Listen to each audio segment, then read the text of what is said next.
2 years ago, we were talking about how Democrats had claimed more seats in the Vermont House of Representatives than they ever had before.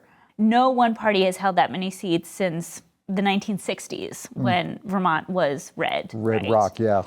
And this year, we saw them make these, we saw tremendous losses at the ballot box where they've lost their supermajorities in both the House and the Senate.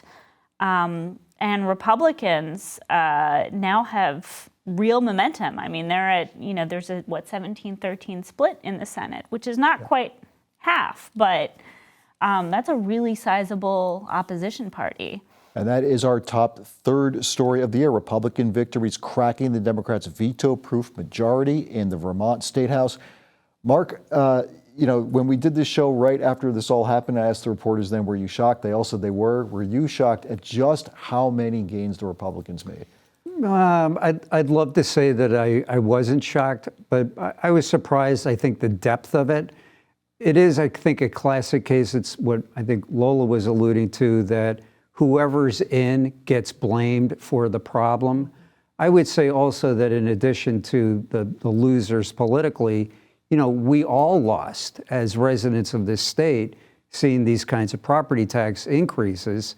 And unfortunately, the projections for next year are less. And yes, it was less than the 19% projected. But this could be an ongoing story. And, getting back to one of the points you made earlier about paralysis, there's been this group now commissioned by the legislature to come up with suggestions and ideas about how to fix this. And, some people will say this is a group that the problem's been kind of dumped on because politicians don't really want to deal with it.